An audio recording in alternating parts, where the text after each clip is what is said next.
All right, if not, we will move on then to the next section of important things to keep in mind, and that has to do with reading these sources. So I've got my sources, I'm thinking about what I'm going to use, how do I get what is useful out of them, and make sure that I retain that so I can do my paper. So thinking about reading sources and taking notes.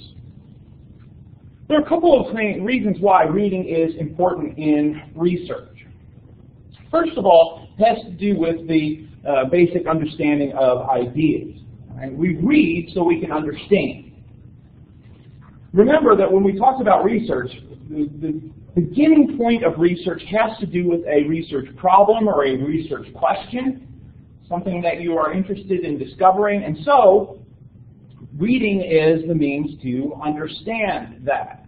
But it's also, of course, as you get into research, you're going to come across other information that you may not understand, and so you need to read other types of information as well.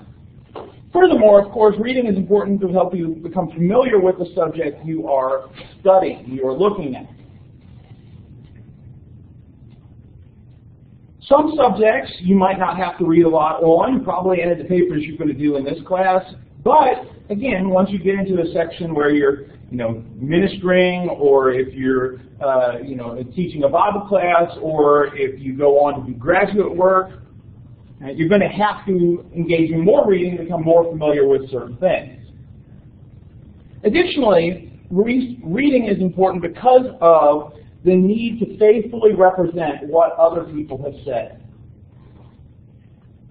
Because you are building your work on other scholars, it's important to read what they say so that you can faithfully represent them. It would be easy sometimes to not pay too close of attention as you're reading and misrepresent somebody, making them apparently claim something that they don't necessarily believe in. So it's very important to read very carefully. And then, of course, just to have a broader understanding of a subject.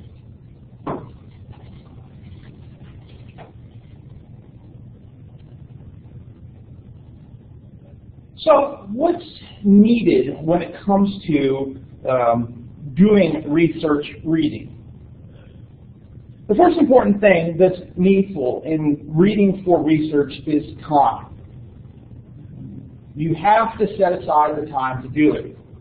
If you are going to do research well, if you're going to construct a good project, if you're going to learn something out of it, you need to take the time to do that. Research reading is not like reading for pleasure. It takes more effort. It takes more time. Secondly, what's needed for research reading is time. You need to take the time, and it is going to require some time, so make sure to set aside some time. Thirdly, you need time, and fourthly, you need time. If you're going to do research well, you need to take the time to do research well.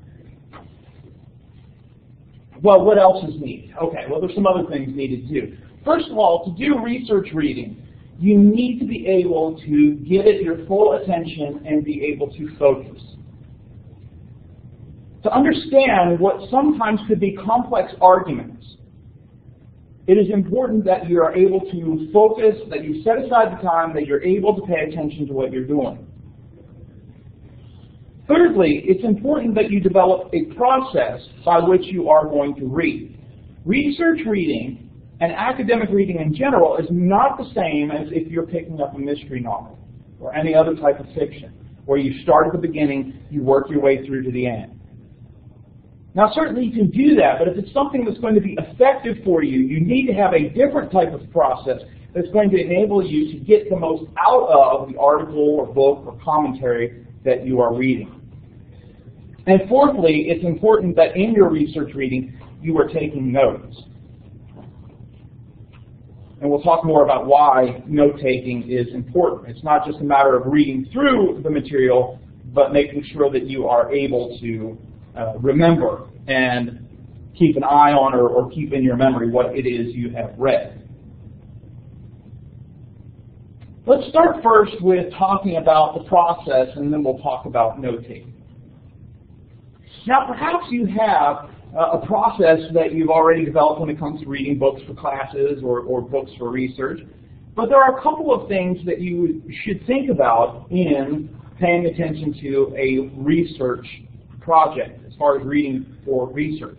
Instead of just starting at the end, reading through to the beginning. First of all, one step to start with is the examination of the organization of the paper. Right? So you're reading a book or you're reading a journal article. Instead of just jumping right in and starting reading, look at how is this work organized. And you can do that by looking at the table of contents, if you're a journal article, the headings, and just kind of taking a brief overview and seeing what it is that they are trying to show, how are they going to do it. That will help you pay attention to, what information is going to be coming up. If you're reading a journal article where only part of the information is going to be useful to your paper, you're still going to read the entire article, but you can know that as you go through, all right, this is the section I really have to pay attention to. Right? And so when I get to this section, I'm really going to pay attention to it. I'm really going to take notes very carefully. If you're working on a journal article or a book, instead of, again, starting at the beginning, working your way through, read the introduction, read the conclusion. There are a couple of reasons for this. First of all, so you can understand what the article is about. What is it they're going to try and be showing? What is the information that's going to be presented? Related to that is that if you read the introduction and the conclusion and it doesn't seem like this article or this book is going to be useful with you, you don't want to spend that much more time on it. Right? A brief survey after this might help to say, okay, is there anything in here that's going to be useful? But the introduction and the conclusion are going to help you with that information in a smaller amount of time. If you're going through a book, you want to then read the introduction and conclusion of each chapter in that book. Again, the reason is so that you can focus on, where the information that you need the most is going to be. That is where you're going to pay your most attention. And so if you're reading a journal article, of course, the introduction and conclusion of the journal article. If it's a book, you want to read the introduction and conclusion of the book, and then the introduction and conclusion of each chapter of the book. Now, at any point, if you decide this is not a useful work, then stop, move on to something else. But all of this is going to help you refine what is going to be useful to me out of that source, instead of spending the entire time reading through it only to find out at the end, well, there's nothing in here that relates to my paper. Having done that, move on to that careful reading, summarizing information, taking notes.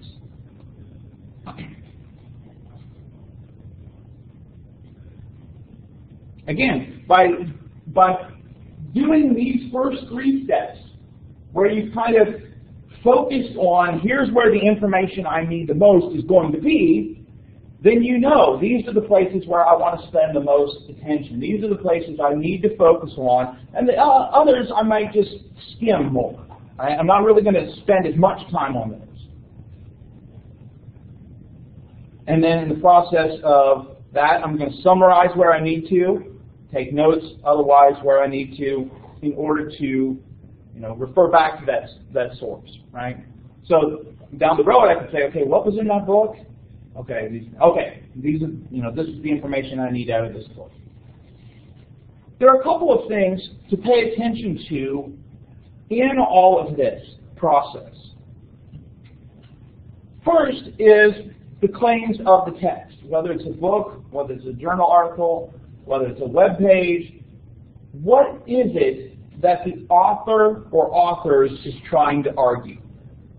What are they claiming? Sometimes this is referred to as the thesis. You should be able to identify fairly quickly, with even just a brief summary, a brief skimming, what it is the author is trying to claim. If you can't do that, then it's probably not that useful of an article or a web page or a book. Another thing to pay attention to as well is the context. Understanding what's going on. If you have a specific section you're focusing on, you need to understand what came before, what comes after. Thirdly, pay attention to the kinds of reasoning an article is trying to use, or a book is trying to use. Are they legitimate types of reasoning? All right, what's the process that is being used to make these claims, so that you can determine whether the claims are valid or not? Is this correct? Is this something that is true? Well, how do you know that? Well, I've looked at the reasoning, and the reasoning is good, it's solid, it's logical. What evidence is the author using in laying this out? Is it appropriate evidence? If they're trying to make an argument about a specific book or chapter in the Bible, is the evidence they're using valid? Is it sufficient? Is it reliable? And then finally, you should also pay attention to your evaluation of this work. Right, so not just what the person is saying, what they're claiming. Do you agree with that? Looking at this, is this someone you would say, yes, I agree with this, they've proved their case, they have made valid arguments?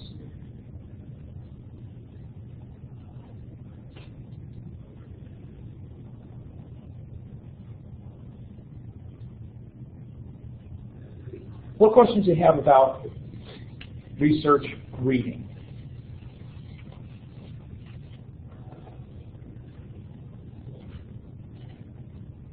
Very important that while you're doing your research reading, you are taking notes as well. There's a couple reasons that we would do this, but there are a couple of things to keep in mind. We've talked about some of the reasons why you would want to be involved in note-taking, but there are a couple of things as well that are important to keep in mind. First of all, you need to have a method. You need to have a process by which you are taking notes, and something that is consistent.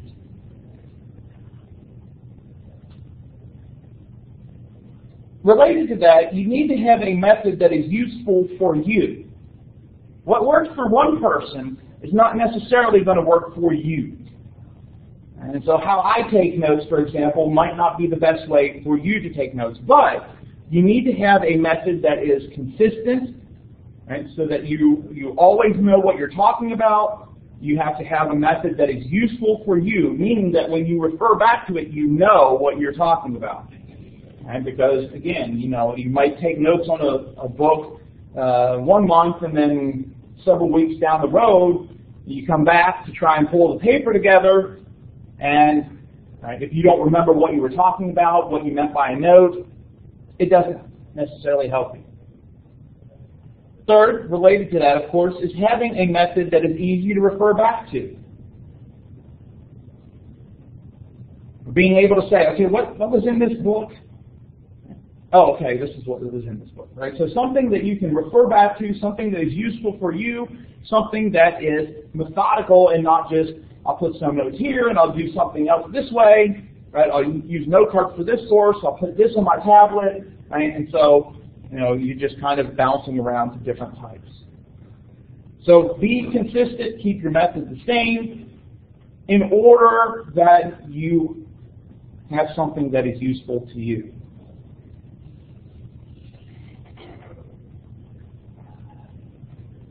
In note-taking, even though the method that I might use would not necessarily be the method you would use, there are some general things that you would want to record that would be the same no matter what method you would use. First of all, you would want to include any bibliographic information for your source that is complete. So no matter what method you use, part of the information you want to get down in your notes is the complete bibliographic information for a source. Now that doesn't mean you necessarily have to put it in the appropriate format, exactly, and you've looked up the abbreviations for the journal article or anything like that. But you have to have enough information for two reasons. First, so you can go back to that source. Okay? Meaning that, you're getting ready to write your research paper and you need to know, where did I get this information from? And so it's, I got it from this book, right, on this page. And then also, so you have all the information there where you can just draw from it in order to do your footnotes, do your bibliography. Instead of, now I got to look this up again. So having all the bibliographic information, however you're noting, taking the notes, but having all the information there is very, very important. Second, it's also important to have the page numbers. Footnotes are always going to need to include page numbers, unless they're a web page that doesn't have numbers. But if you're using a journal article, a commentary, a book, you need to have those page numbers so you can go back, know and write down exactly what page that information was on, this quote or that particular point. So you want the bibliographic information, you want the page numbers. Thirdly, you want any sort of important information, important contributions.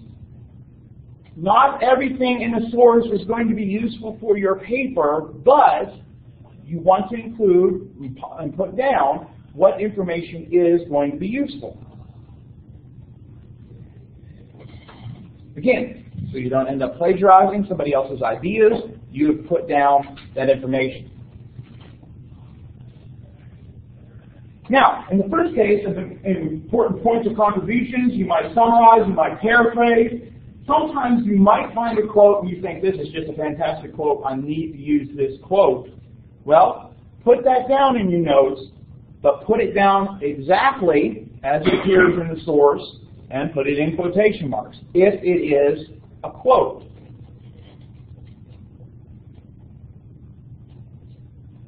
So no matter what method you use, in general, this is the type of information you would want to record in your notes.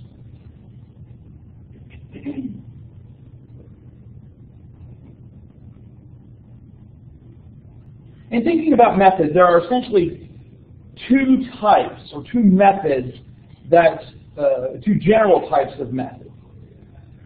You can either take notes manually, right, using pen, paper, pencil note card, right, using your hands to actually write it out with a writing utensil, or you can do it by computer.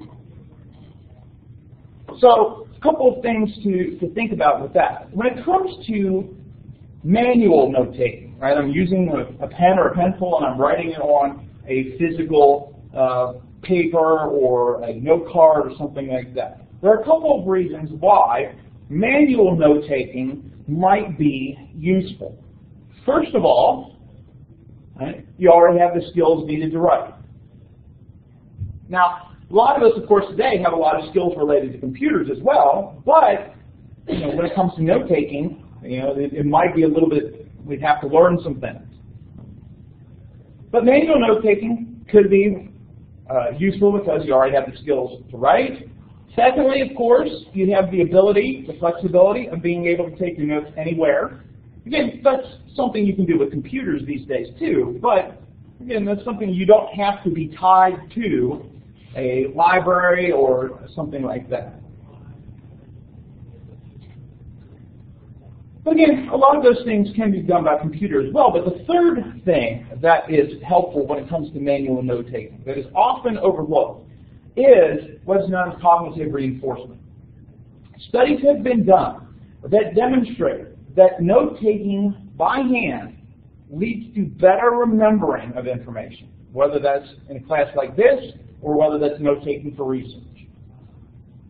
There is something about using your brain and your hand at the same time writing down information where it transmits and it's better retained. And so if you go the manual note-taking route, it probably would be the case where, having done that, you can remember better. Oh, I've read that somewhere already.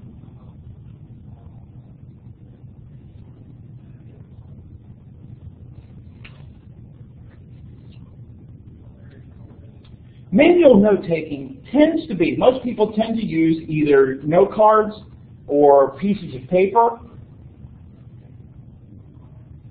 And there are a couple of things, of course, that would be used for. First, putting direct quotations on a note card or a piece of paper.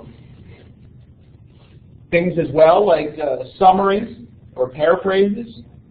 As before, no matter what manual or what method you are using, you want to distinguish. What are your words? What are the source's words? And so if you summarize or paraphrase, make sure you've noted that somehow. But, it might be, you're taking this particular journal article, you're writing some note cards on it, and so you put the bibliographic information on the card, and then you put a Q, or here's a quotation, or a P for paraphrase, S for summary. Other information you might want to include, of course, would be your own comments on this. Right? This is a ridiculous idea. Or this is a very important point. In all of this, as we've said, you want to clearly distinguish which is which. But one thing to keep in mind as well is that ultimately all of this should be brief. Because a lot of your comments, your ideas, that is what you're going to work into your paper. So just a couple brief comments, a brief quotation. Your research paper shouldn't include these huge blocks of text, and where you have these huge, 10-line quote from some source. But then often, again, for people that use note cards, you're just putting a little bit, maybe a quote or a summary on each card. And you might have 7, 8 cards for a specific source. Or you might have 3 or 4 pieces of paper.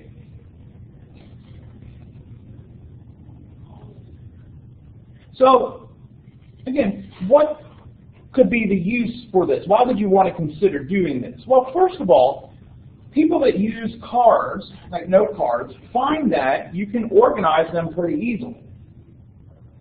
So if you're taking notes and just include a little bit of information on each card, you can, let's say you're doing the paper on the woman taken in adultery. And in one section, you want to talk about the manuscript evidence. Okay? Well, different sources are going to have different information about that manuscript evidence. And so once you've taken your cards on each of the sources you're looking at, you can pull out all of the note cards that's specifically related to manuscript evidence. And there you can put them all together. Right? Manuscript evidence. These deal with the plot of John chapter 8. These deal with authorship issues. These deal with depictions of Jesus. And so by having brief information on these cards, you can put them all together. And so this source talks about this, and here's another source that talks about something similar, which allows you to kind of integrate these sources together instead of having to think, I'm going to talk about this source now, I'm going to talk about this source now, I'm going to talk about this source now. You can work it better to bring all of those together. Additionally, the card method or paper could help you organize your paper. And so as you kind of group the cards by topic, for example, you might say, I can talk about this information first. And then I talk about this information second. I move on to this information third. And of course, going the card route, index cards tend to be very easy to carry around with you. So I know I'm going to have a couple minutes between these two classes. I'll bring the cards with me, and I'll work on organizing between the two classes I have.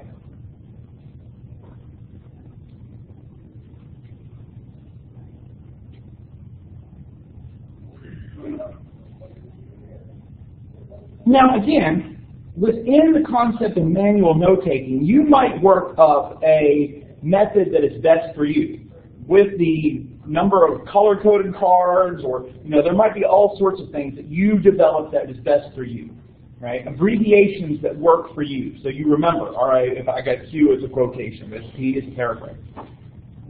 If I use pink cards that is related to this subject. If I use orange cards, it's related to such and such. Okay? So you might develop a method within that, but those are some of the things to keep in mind if you go the manual route.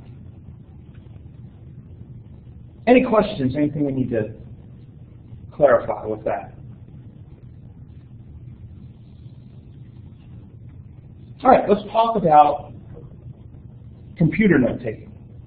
Now, computer note-taking, there are a couple of ways that you can go about taking notes on a computer or a tablet. First, of course, probably immediately comes to a lot of people's minds are word processing programs. You know, the Microsoft Word, using Pages. There's a variety of word processing programs out there. And much like you would record information on a physical sheet of paper, you could just use, a Word document and include all the information. But there are some other options as well. There are certain software programs which are meant to help in taking notes. Software like Zotero, EndNote, RefWorks, some of which are free, some of which have a free version, and then there's a premium version. These help you organize electronically information and sources, some of which, if you are, if you have some of these programs and you're browsing, you can just click a button and it'll automatically record the information or the URL of the website you're looking at. So reference software might be something. One of the things that can be a challenge when it comes to reference software, and even some of our online databases, there are options there that help you cite that information. Right? And so if you're looking up the online, if you're looking up the ATLA database, for example, there is an option that says cite. You can click on that, and it will give you the options for the different handbooks. Right? If you're doing MLA, this is how you would cite it. If it's APA, this is how you would cite it. If it's Chicago, that's how you would cite it. Most of the time, SBL is not on it. And so you would want to look at the program and say, okay, is this something that will do SBL or at least help me with SBL? All right, so computer note-taking can be done with word processing. It can be done with reference software. It can be done with spreadsheets. There are other computer programs out there that are good. And so it doesn't just have to be a Microsoft Word document. There's a lot of options out there today, some of which you might find more useful and other people wouldn't. And so if you think, well, I want to go the computer route, well, investigate some of these other things. There might be something there that would be helpful to you. A couple things to keep in mind if you go the computer note-taking route.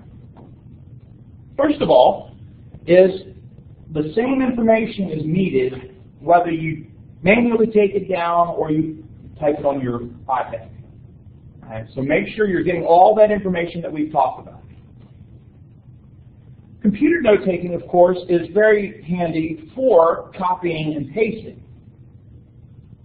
So that if you are, working in a Microsoft Word document and you're, all right, I'm going to write down all the stuff related to this source, and I want to put down this quote in my document when I'm getting ready to write my paper, instead of having to type it all out because I've written it on a note card, I can just select copy paste. Okay. One of the things, of course, you can do, of course, is if you're using a web page, copy and paste into your notes. But again, you want to be careful. Quotation, paraphrase, right? Remember what you're doing. But that's something that is a benefit of computer note-taking that isn't available when you do it manually. In previous decades, of course, the limit would be, a computer keeps you pretty bound to certain places. But with the cloud, with portable media, just like you could go anywhere with your note cards, you can go anywhere with your iPad. Now, obviously, in some cases, you might need internet access or you might need Wi-Fi access. But in other cases, of course, you can, if you have all your information just locally stored on your tablet or your laptop, you can go pretty much anywhere. And so that is one of the benefits, is that you can find time. All right, I've got 20 minutes here. You know, I can work on something, you know, organizing some things, writing my paper. I don't have to be limited to a library like people in previous decades would have to be.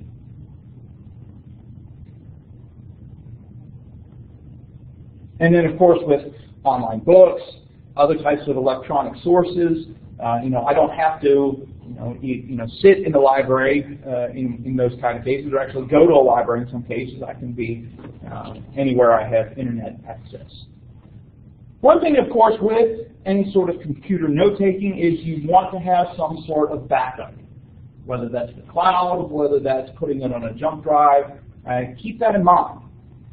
Now, yes, your cards could get damaged if somebody knocks their coffee onto them, or they, you know, fly out the window as you're driving down Atlanta Highway. Right? So, obviously, you can lose information either way, but keep that in mind, that you either have your cloud backup on, or you know, you're saving to a jump drive or something like that.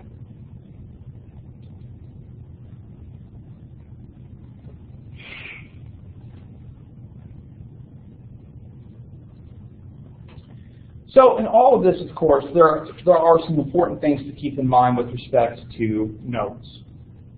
You take notes to record important information. This is what I want to come back to.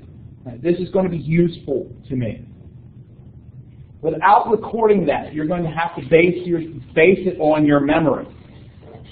So taking notes, no matter which way you do it, is very important so that you have, when it's time to write your paper, the information you need. Furthermore, you know, taking notes helps you remember what you have read, instead of trying to, the night before the paper's due, trying to say, okay, I read something somewhere, and they said something good that I think I want to use, and so now I have to go back through and look through all my sources because I don't remember what I read or where I read it. Note-taking as well helps you organize your thoughts, the paper organization, what information you need to include, what information, and as you're working on your paper, right, as you're taking notes, it helps you, really focus on what you are wanting to do and what you're wanting to talk about. And then finally, you should take notes to prevent plagiarism. By carefully recording, this is a quote, this is a paraphrase, this is a summary, whatever method you use, this will allow you to prevent plagiarism because you have, right, page numbers, you have, this is a direct quote, right, information that will help you make sure that you're presenting your work with integrity.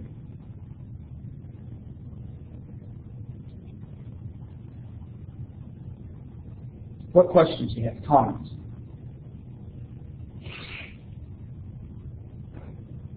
All right, we'll go ahead and finish up their day a little bit early and start talking about different aspects related to the paper itself.